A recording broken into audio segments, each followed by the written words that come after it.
drive across the parking lot at work, and all I could see was just kind of the snow was just sweeping straight across the top of my car. Oh, wow. Right? Barely touching it. In fact, when I went out to come home, they've got no snow at all on the car. It's just pure red car all the way through it. Good morning, Mike. Good morning, Betty, and welcome to Talking Niagara this morning. Well, we've got a number of things we're talking about this morning. Well, number one, the weather. Yeah, freezing rain, not snow. So be wary of that. It might look as if it's safe to go out, but freezing rain often is worse than the snow. Yeah, I watched it out there on the roads today. Yeah, so be very careful.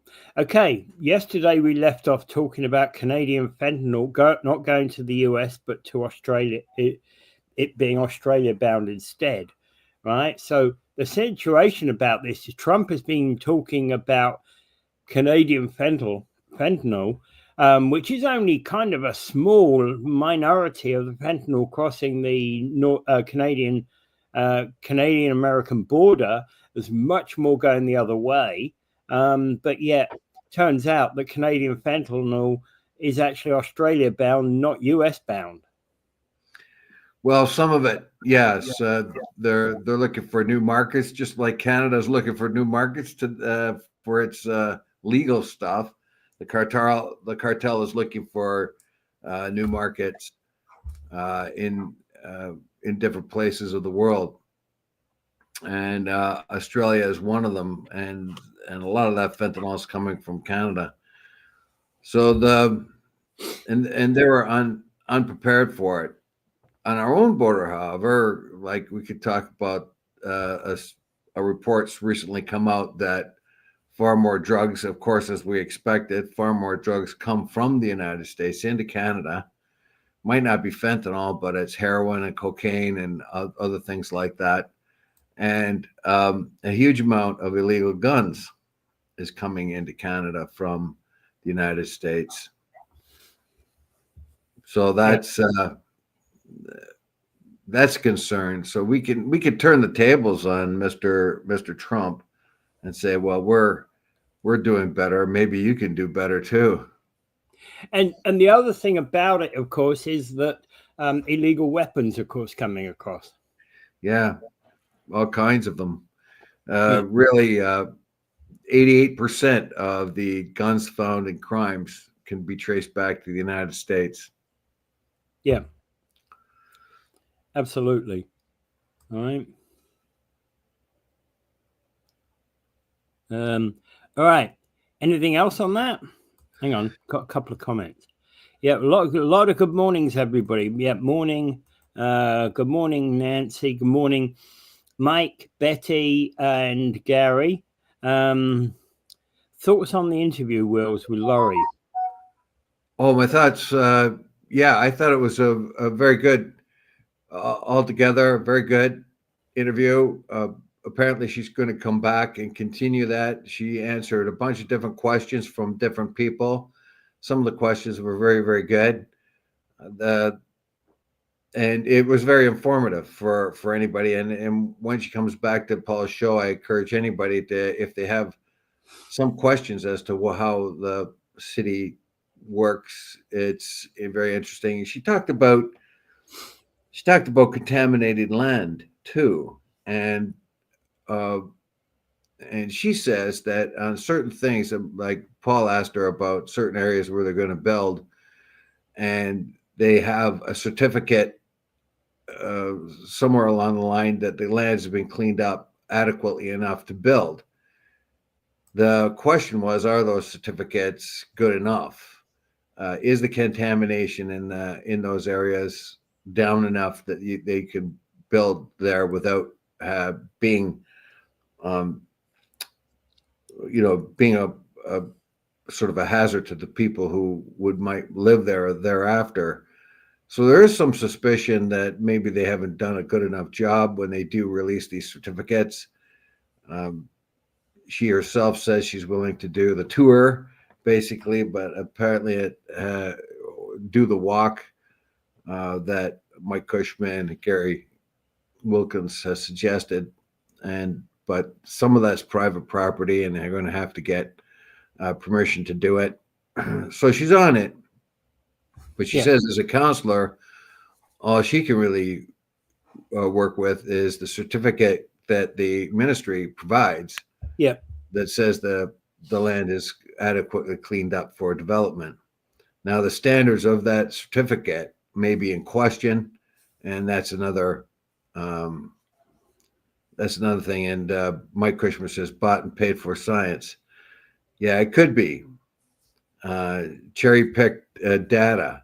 That also could be case. And so the concerns of the validity of those certificate that claims the land is cleaned up is the thing in question right now. So how good that those certificates are was brought up. And so basically, the questions about he's saying do not trespass on private property. That's going to be a neighborhood, right? Yeah, and that's a problem, especially if it looks abandoned land. You look at Cyanamid, it might be private property, but to us walking past it, it all looks abandoned. Yes, and she also during the interview, she was also accused of being a radical leftist. Oh, really? Yeah. So there was sort of an anonymous slight there that she was a radical leftist, like Carolyn Anoni, that she was compared to. She said that she's voted for all the different parties at different times in her life. So she has worked for a liberal candidate, but did not sign a membership card because she didn't want to be identified exclusively as a liberal. But in that particular case, she was working for the candidate she liked. And so I thought that was pretty funny, thinking of Lori as Comrade Lococo was just hilarious to me. I bet that was probably even hilarious to Paul, right? Well, it was a concern because it was a slur. It was and I don't even know where that came from, but anyway, that's what they said. The comment. All right. Let's move on to our next story. Worst flu season in Niagara for Niagara in years, says Dr. Ali, our chief doctor. Yeah, even though we have under control, the COVID's under control. Like I say, COVID was a scourge. It killed over 20% of the people in my mother's retirement home. The first wave, within about a month or 6 weeks of the first wave getting in there, 20 of the 91 residents were dead, and others, I think about 70 of the 91 got sick, and of that 70, 20 died. So it was a real scourge. No flu or any other disease has done anything like that. It might take a bad flu bug may take one resident if it was really bad, but this is the general flu, the typical type of flus that we are scourged with, but it happens to be a pretty bad bug. And if you've talked to anyone who's suffered from it, you'll know that they're out of action for 2 weeks. And it is really, really, really, really tough on them. It's not an easy thing to get over. Well, if you want to get a flu shot, maybe this is the time to do it. If you haven't already had the flu, just as a means of protection. People know my view on that. I'm not going to say anything. Yeah. Well, I'll point out there that vaccines have saved millions and millions of lives. So that's what I say. Yeah, fair. Yeah, I've never taken a flu shot, never had flu. So there we go. Well, you're a lucky man. Yeah, I'm a lucky person. I agree. I'm a lucky person that way. Right. But do whatever you need to do to feel safe for yourself. Right. That's the way I look at it. Yep. Right. Okay. Moving on. Mark Carney said he's prepared to invoke the Emergencies Act to fight Trump. Where did you get this? Well, this is a little clip. Okay, let me see if I can play this, right? So it's a clip from about a 20-minute discussion he had with people in Kelowna, in British Columbia. Let me see if I can play it right now. I haven't found anything that backs that up. Well, let's see if it can play it. All right. Okay.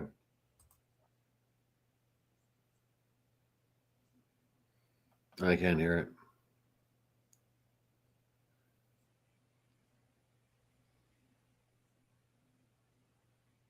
it. We can't hear it, Peter.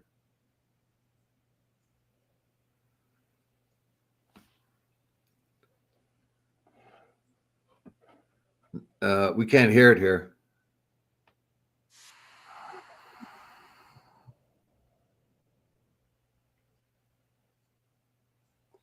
Right. Basically, what he said is that he was talking about money for various projects, including the federal housing project, right? And he said, and we would even be prepared to use the emergency powers to do what is necessary to make the federal economy move forward again and take on the United States on the trade wars. Well, I haven't found anything to back that up yet. Well, this is on Reddit. I gave you the link. Yeah, I did, and I saw that, but I found nothing else to substantiate it this time. Nothing else to back it up. That's all I've got written about it. Yeah, that's all I've got right now about that. Apparently he said that, and I heard it. It comes from his voice. You don't think that'd be AI generated or anything like that?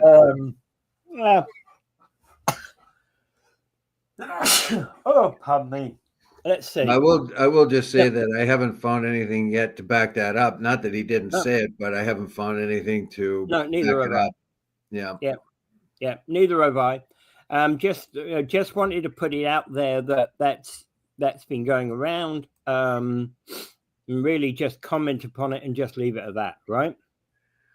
Well, the problem is, of course, that if the United States goes ahead with its tariff programs, its intent is to vacuum up as much industry out of Canada as it can. Yeah. And to make it weak enough that it has to be annexed. The only way we could go forward is become part of the United States. So they're not talking about referendums in Canada, asking the people of Canada, but to force them into a compliance by vacuuming up as much of the industry in Canada to make it impossible for us to run economy. This is kind of deadly. I don't know if he actually is going to do it, but that's an attack. That's against the law of the USMCA, the trade deal that Trump himself said it was the best ever trade deal. That's against the rules that he put out there. It's against the laws that he put in place. Yeah. And it is rather an economic attack on Canada. Well, the other thing about this is that also he said on Monday in an interview on Fox, he said that Trump said that Canada stole the auto industry from the United States. Yeah, I'm like, what? If we don't make a deal with Canada, we're going to put big tariff on cars. Could be 50, 100%, because we don't want their cars. We want to make cars in Detroit. Well, the point about this is I'm wondering whether Trump even knows what happens to cars. Somebody was telling me that, like, with car manufacturing on both sides of the border, there's a lot of shipping to and fro.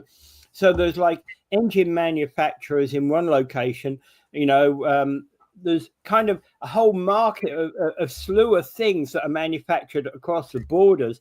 And very often pistons are manufactured in one place, cross the border to be put into engine manufacturing in another place, and then that complete engine crosses the border to be put into a car in another place. This is a quote by Trump. If you look at Canada, Canada has a very big car industry. They stole it from us. They stole it because our people were asleep at the wheel. Well, this goes way back to Henry Ford. Henry Ford built a car plant in Windsor in the very early days of car production. And that was to satisfy the Canadian market. And we didn't steal anything. Henry came over here and built a factory, and some of our domestic industries followed suit, and GM came up, and Buick and all that. They were investments by U.S. car companies in Canada, and those were at a time when there were more tariffs between the countries, and that was the reason why they put it here. In 1965, I think it was, the U.S. Canada car deal, the automotive car deal happened, where the Canada U.S. Automotive Products Agencies, commonly known as the Auto Pact, was signed, which removed tariffs on cars going back and forth, because in those days the big three found it very convenient to found it easier to have no tariffs between their car parts. So it was pre-NATO, but it was like NATO, but only for cars. And not NAFTA. NATO, NAFTA. It was you mean NAFTA, cars. So this has a long history, and nobody stole anything. It was American investors that brought money up here, because of course we didn't have that kind of money. In fact, actually, the other thing about moving for creating a Ford plant in Windsor would possibly mean that would be even more Americans that could get, Americans from Detroit that could get work in the auto industry just across the river. No, that wasn't the case. There would have been a few wheels come over from wheels, meaning people who were the engineers and administrators, and that would have come over from the States. But the States, there was no need for cross-border labor in those days. The automotive industry was expanding rapidly in those times, so there was no need. So we're talking back in the day of the. We're talking back in the day of the Ford Model T. Yeah, we're in the early days of car production. Yeah, exactly.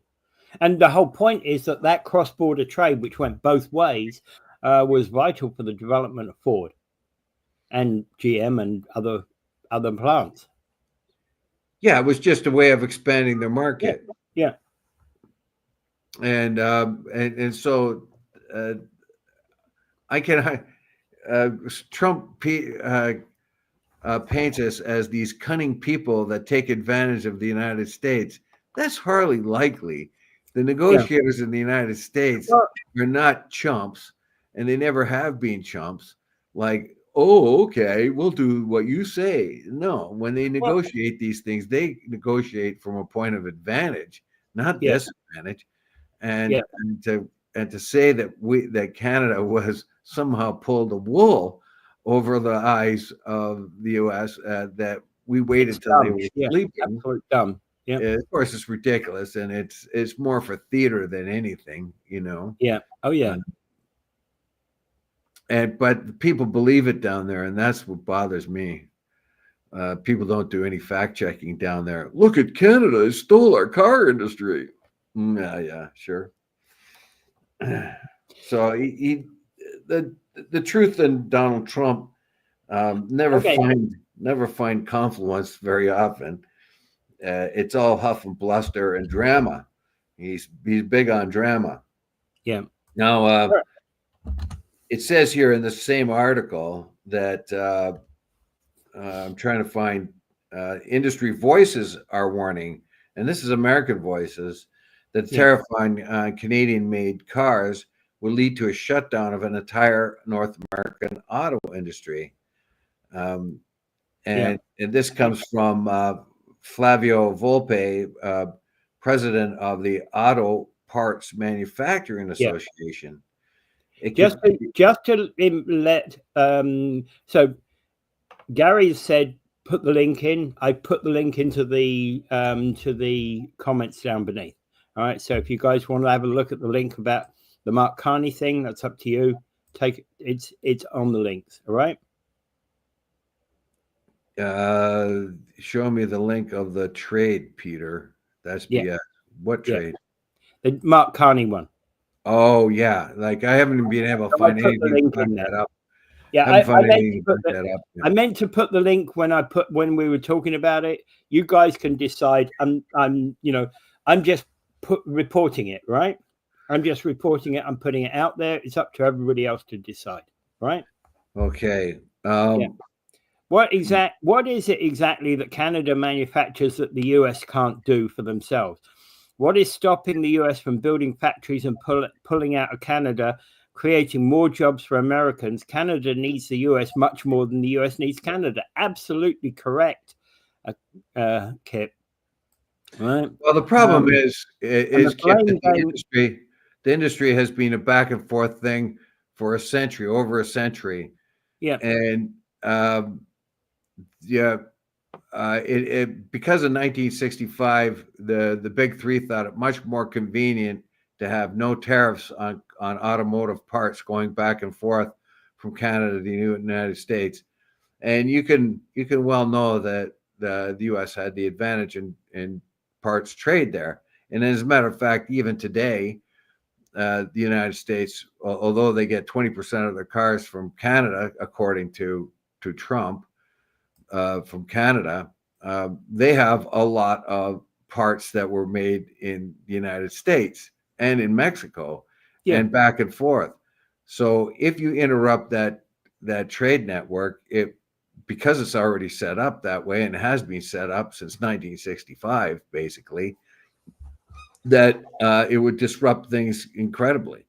The only alternative would have been if back in the day, if they didn't want to do something like that, Canada then would develop its own auto industry or have European car manufacturers come in instead of American car manufacturers come in. As it turns out, we have this sort of symbiotic relationship with the I US, think that with to do with cars. So, and I think that if you go into any American car store, any Canadian car store, and you were to ask the dealer, hey, was this car that I want to buy made in USA or made in Canada? Probably the guy in the dealership wouldn't know. I think there's a thing that if 50% 51% of the parts or 51% of the labor, all told, is from that country, then it's considered Canadian made. Like for instance, the RAV4 is built in Canada, right? And it's in the Cambridge plant there. But it would have parts from Japan, the US, Yeah, of course. all manner of parts, and it's and some parts manufactured in Canada, and then it's assembled in Canada and sent down. So where the car comes off the assembly line isn't really indicative of what's in the car. It's we have this trade network that has been set up for over 100 years, and particularly since 1965. To interrupt that would really throw a monkey wrench into everything. If what Kip says is the plan that Howard Lutnick has is basically pick apart the Canadian auto industry bit by bit by bit and force it into the United States. So tariff it, but that will take time. You can't do that right away because of the setup that's happening right now. Over time, you could make it very difficult for Canada to produce cars if you target certain tariffs and you put little restrictions on trade. But the thing is, they are punishing their ally. Yeah. They recently gave a carve out to the Australians for steel. I think the Australians got a carve out for steel. That would have hurt Australia very bad. And you want that to be a strong ally. Look where Australia is. The United States needs that to be a strong ally and have economic wherewithal to sustain itself, because it's going to need it as an ally. Because who's closer to China and areas that are significant in China-U.S. Developing competition. In fact, actually, that's exactly it. Australia does a lot of kind of Southeast Asia trade. And American protectionism did not work during the years of the 30s and the late 20s and early 30s. As a matter of fact, it caused tariffs and trade protectionism, subdued the world economy, and the world was never able to get out of the depression for a very long time, and the standards all around the world went down. It caused also a lot of friction and tension. May have been a contributor to World War II. It definitely was part of the reason why Japan attacked the United States and attacked China. It was restricted in resources when it was trying to modernize. So it said, well, we're going to do what the Europeans did. We'll go out and get some colonies, and then we'll get our raw materials that way. So, so there's a lot of negative effects thereafter. Yeah, the United States could slowly dismantle that interconnected symbiotic relationship we have with Canada and Mexico when it comes to building cars, but that will take time, and they could kind of. Well, Mike is saying let's wait it out. Mike is saying let's just wait it out. Yeah, we'll see what really happens, because the American auto parts industry and the American assemblers of cars don't like this at all, because they have set up a very efficient system of producing cars. And remember, General Motors doesn't matter if it makes money in Canada or in the United States. It's making money. Yeah. All right.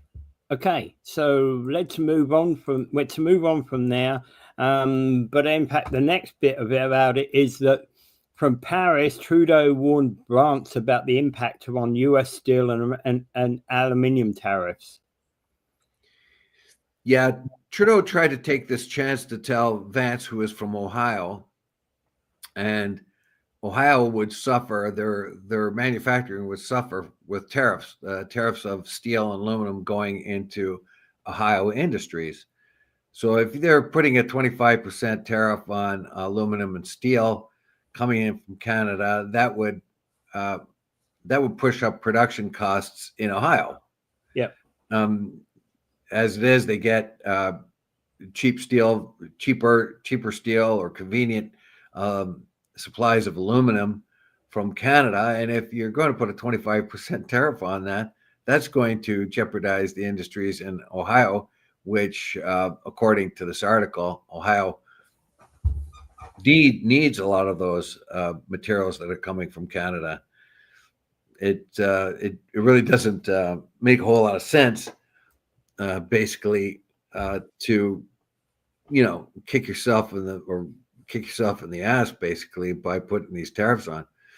But he didn't get any kind of answer from Vance. He's got to go to Trump and get his answers. Unfortunately, for almost all the Republicans, they have no opinion of themselves, whether it's Vance or anything else. They have to go to Trump.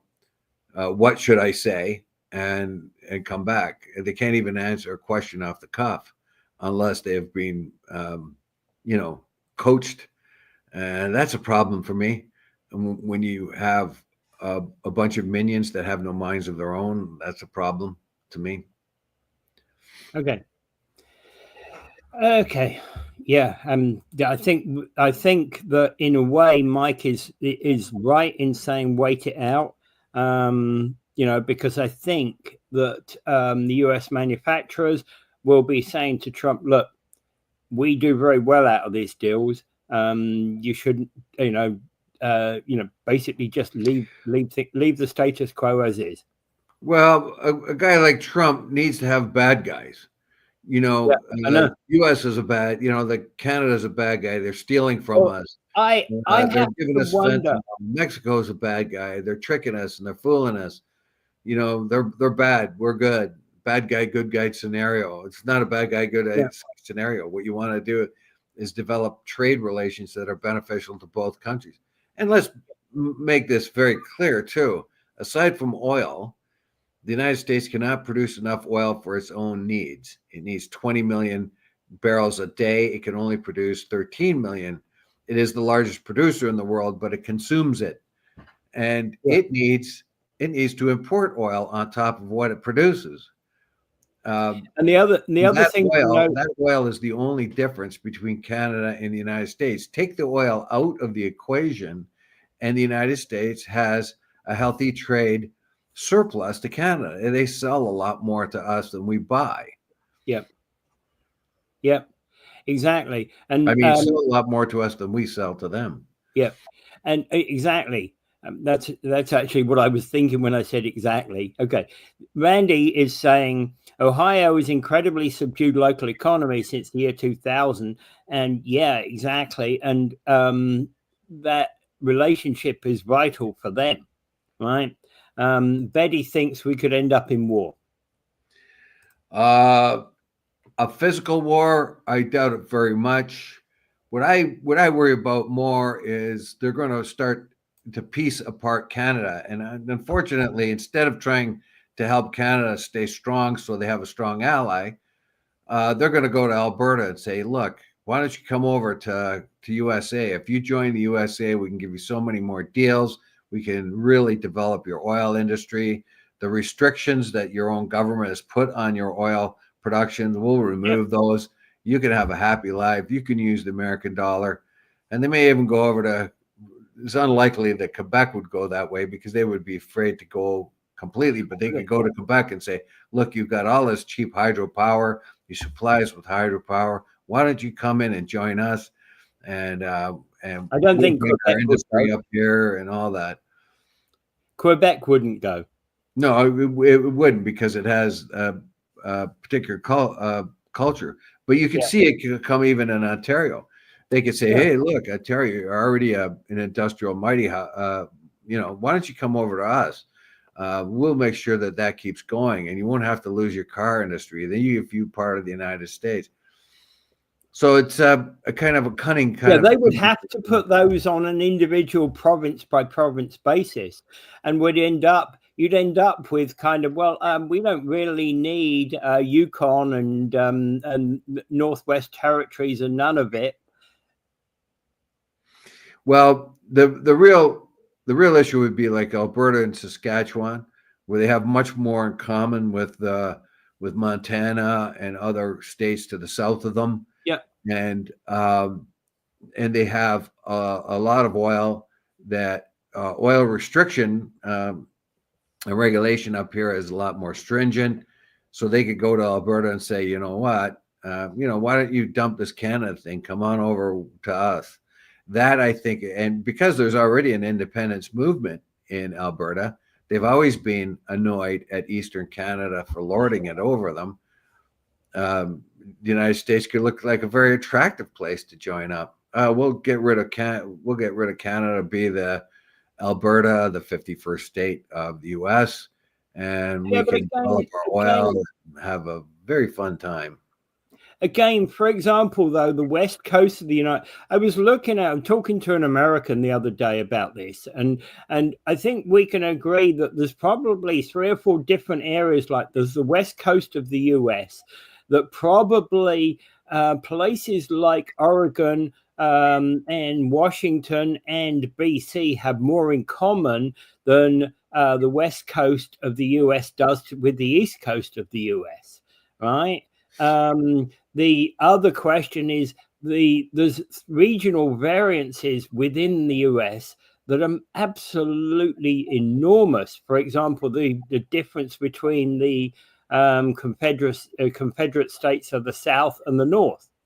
Absolute massive difference there between those former Confederate states and the Union North. And then you've got the difference, Midwest is an entirely different area indeed. So you've got about 3 or 4 different types of places. The US isn't even unified in its own right.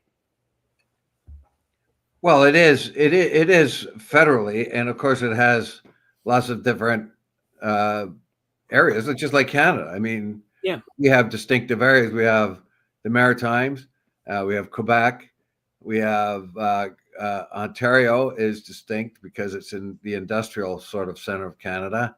Then you have the prairie provinces, Manitoba, Saskatchewan, and Alberta probably have much more in common than they do with the rest of Canada, and they probably have a lot more in common with the states directly south of them. So that, that goes without saying, basically. But in any case, we are a sort of a smaller version of the United States in at least the English part of Canada. Yeah, and that's an interesting question. I think the French part of Canada is not likely to ever join the US. Yeah, and it's also in these trade deals that you have to remember that it was U.S. investment largely that built the industries in Canada. Yeah. So they were up here looking for money and opportunity and invited to develop our mines, to develop our auto industries and other things like that. A lot of the companies, like the steel company, Stelco, is owned by a U.S. company. Yeah. That U.S. company that owns Stelco and other steel companies wouldn't like this tariff one bit. Yeah. And it's a U.S. concern. It's who is investing where is a big issue. And when they go after China in a big way, they have to remember that it was U.S.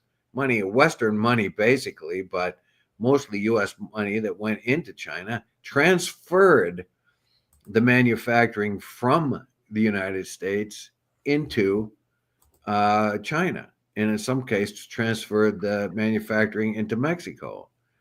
So that you have to see how money works. Big money doesn't care about nationalities; it cares about the bottom line. Oh yeah, and actually, bottom lines work better without tariffs. Well, yeah. Generally speaking, the world has tried to work for a free trade deal across the world. Like we have a free trade deal with the European Union. We have a free trade deal with Mexico and the United States. We were working on a trade deal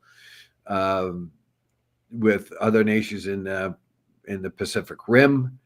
The reason why we want those tariffs to come down and the free trade thing, because it stimulates the economy of everyone. And that interdependence is the thing but the problem is you then begin to have isolated areas that are really good at producing something. So the so-called chip manufacturing, microchip manufacturing that Texas Instruments used to have, went to Taiwan, and it was perfected there, and the world then became dependent on the expertise of Taiwanese microchips. Now, if that one place becomes overwhelmed by China, then the whole rest of the world is at risk. Yeah. Oh yeah. So there are things that are part of free trade that is problematic. But generally speaking, everybody gets a little richer with free trade. So but that said, okay, you were talking there about Texas Instruments and their chip manufacturer. Texas Instruments by last year was supposed to have been fully back up and running in Texas.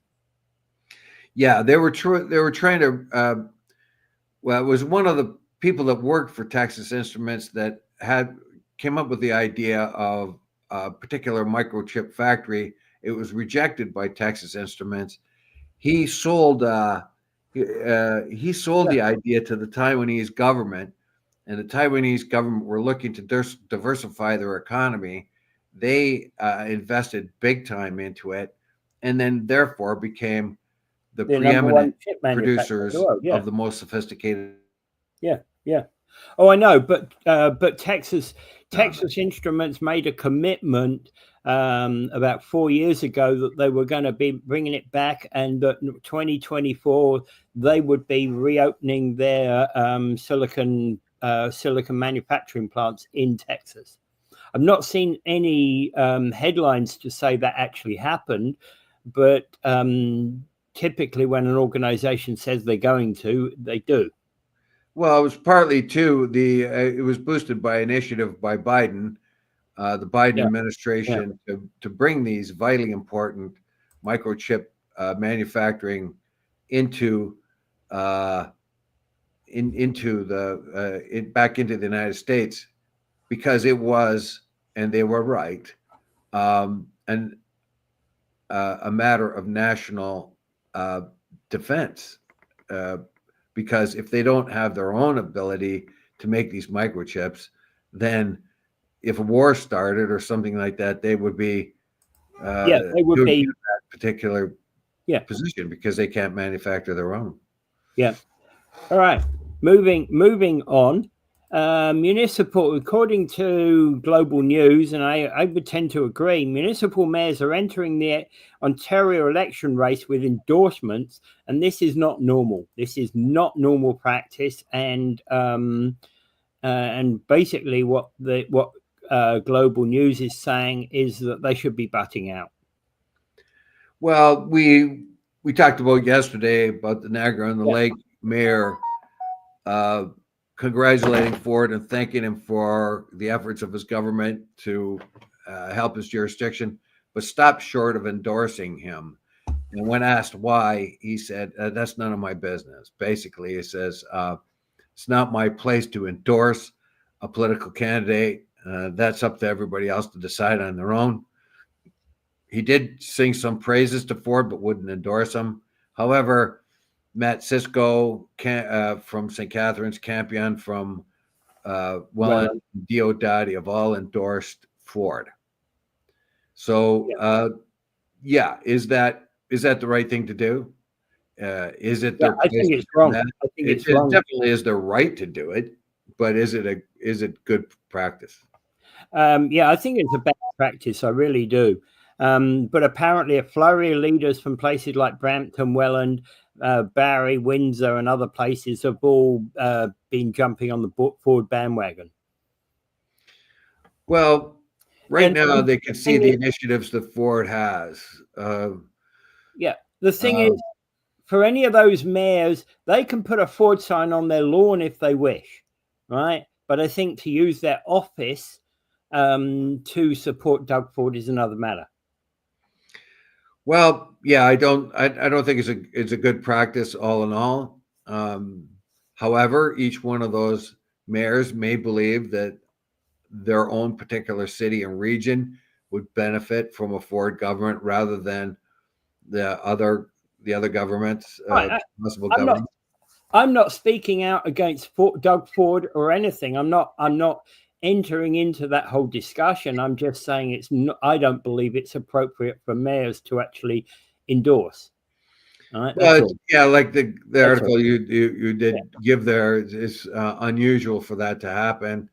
Most mayors are like the mayor of Niagara on the Lake, who trying to stay a neutral path and let their own citizens vote as they please. I think that's probably the best course of action.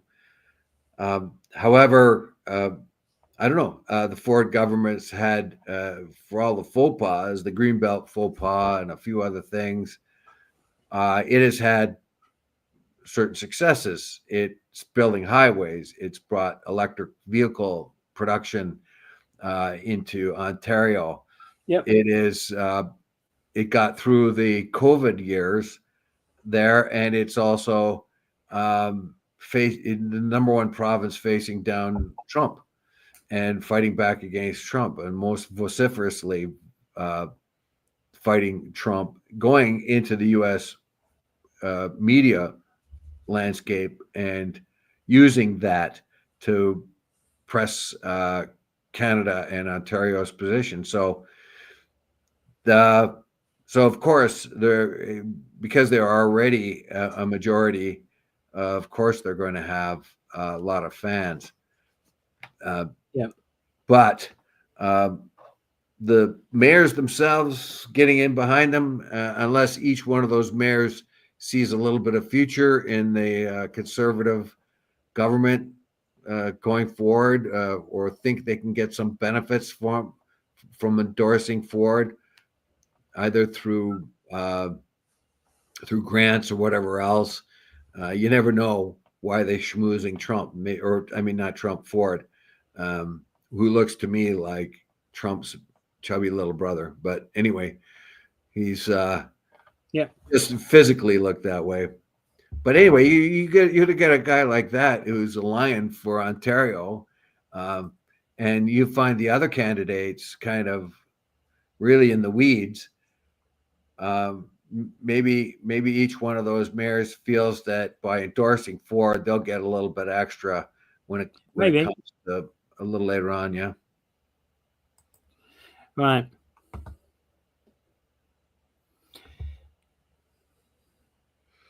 There's always someone's a puppet, is what Betty's saying in relation to that one. So I see out there, please drive safe. Yep, absolutely. Right. Randy in Chippewa. Municipal levels of government are not party driven and should not practice endorsements. Yeah, that's exactly my feeling on that.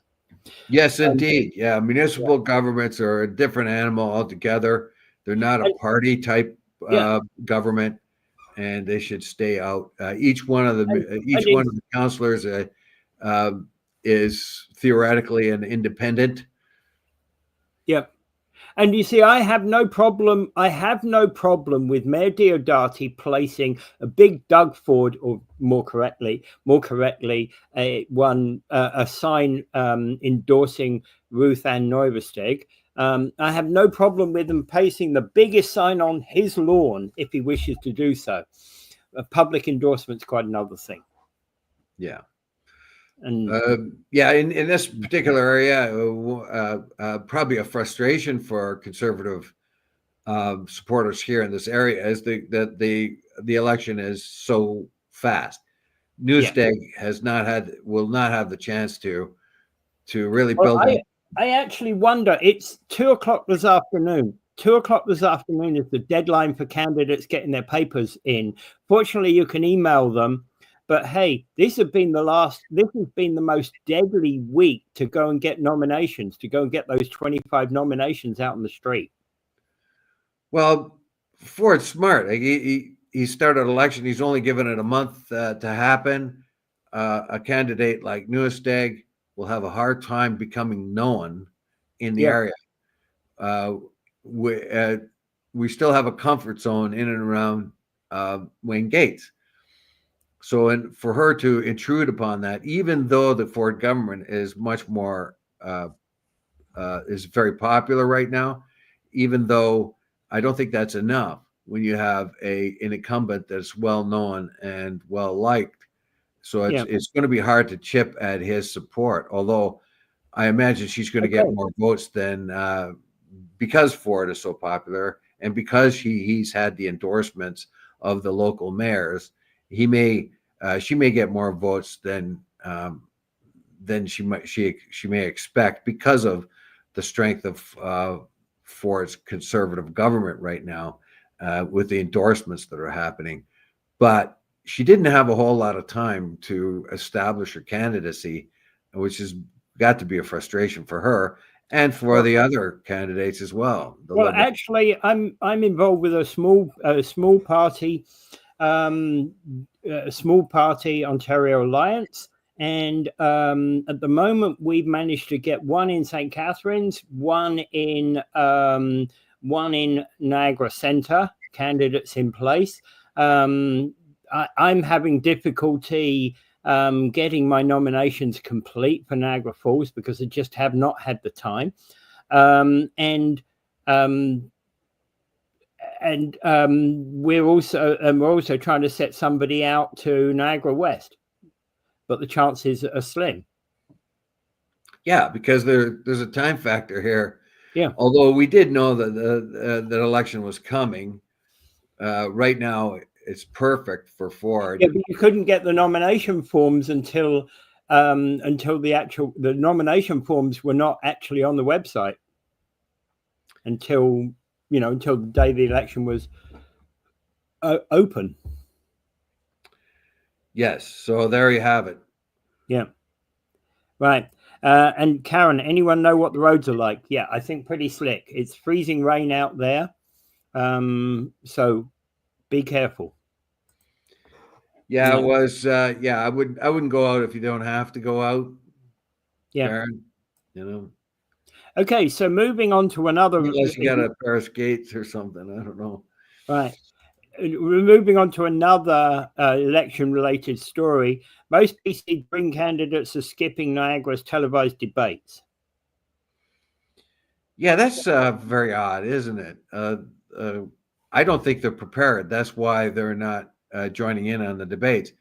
So the local Your TV is going to sponsor debates, and the only ones that are joining up are the Liberals and the NDP. They're having difficulty getting the PCs to commit to it, or the Green candidates. You would think this would be, particularly in Niagara Falls, a forum by which somebody like Newsday could make herself well known by getting on a community station. She wants to take every opportunity for the area to see who she is and what she stands for. To not there's been no reply from Newsday, I guess, or the other conservative candidates for this debate, which kind of seem a little bit disappointing to me. This is a forum for which they can be step up and show who am I, Yeah. All right. Yeah. Okay. So moving on, Fort Erie is moving ahead with an amended affordable housing plan. Yeah, that's very, very interesting. Now, of course, there's all kinds of difficulties. You would think, okay, Fort Erie should move ahead, amend a plan to address the housing crisis by implementing community improvement plan focused on affordable housing. And basically, what it wants to do is build a bunch of affordable homes, because home ownership remains out of reach for many residents. Now, one of the problems, they have a legal problem. It says the study also showed that 40% of renter households struggle with high rent, and a large share of that's 40%. Yeah, and you're 40% struggle with that. That shouldn't happen. Maybe 5%. Residents over 60 will need housing in coming years. So basically, the Affordable Housing Advisory Committee and the Ministry of Municipal Affairs push for the two solutions. And what it is, here's the town's proposed affordable housing through the CIP, Affordable Housing per Door grant, which offers up to $20,000 per unit with a maximum of $500,000 per project to encourage affordable rental and ownership developments. Affordable Housing Study grant, which covers up to 50% of the cost of studies exploring housing feasibility with a maximum grant of $7,500, which isn't a whole lot.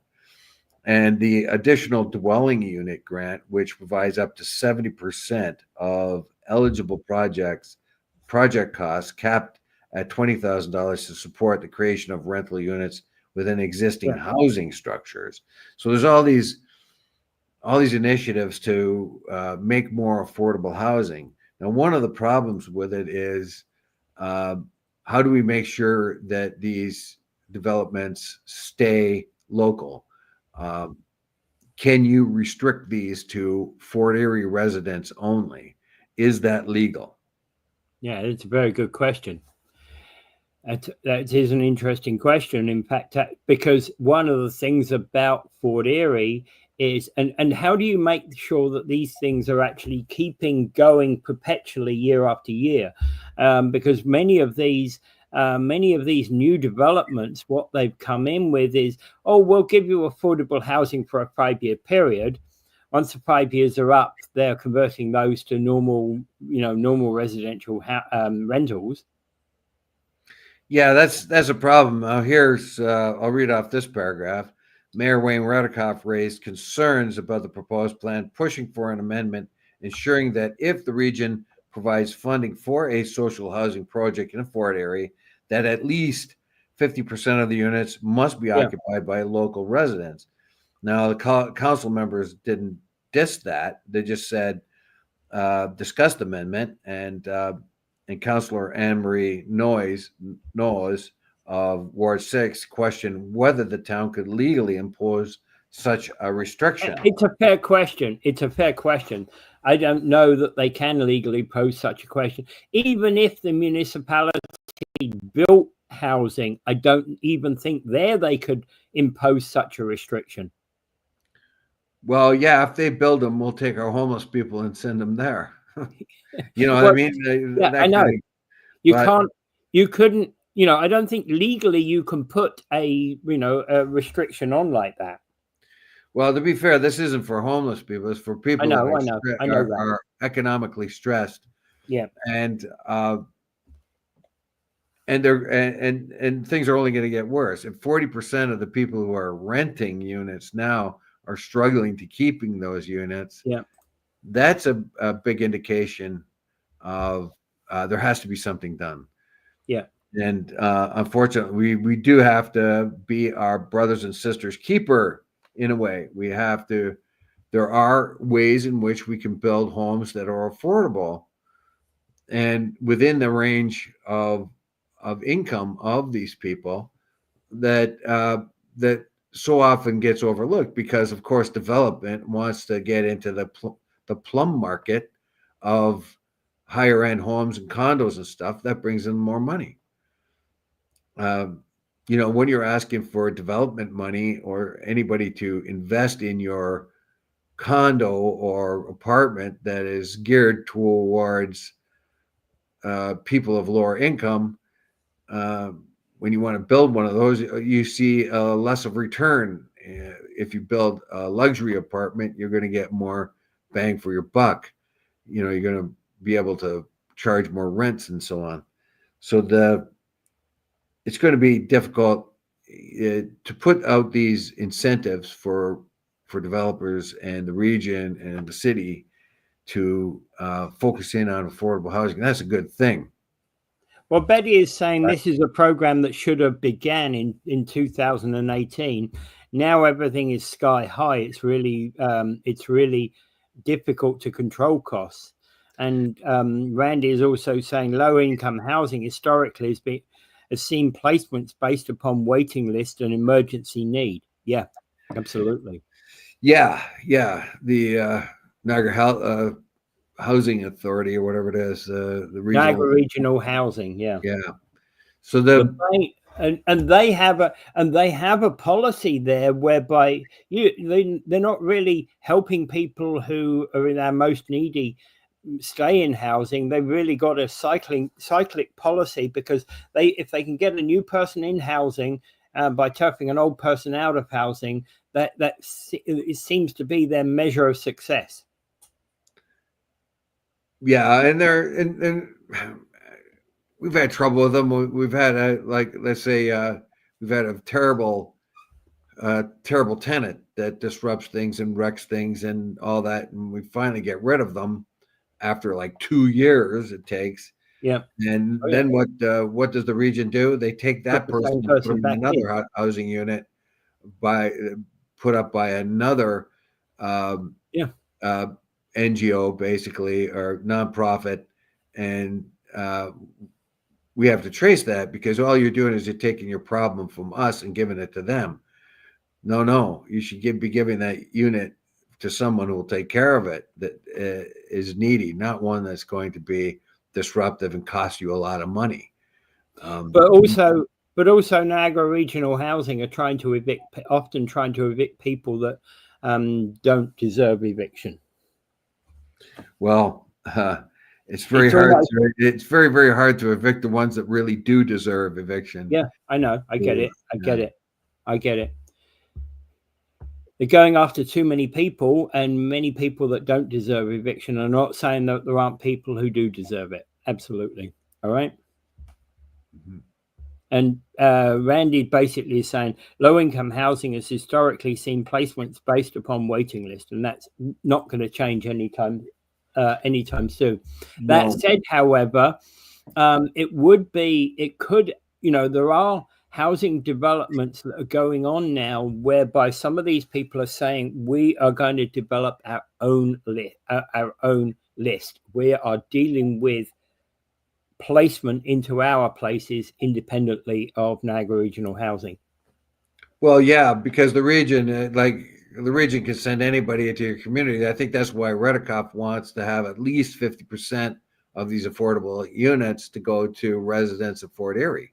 Yeah. He wants to, because right now those residents are in trouble. So if they build the affordable units, he doesn't want them flooded with people from outside the region. He wants to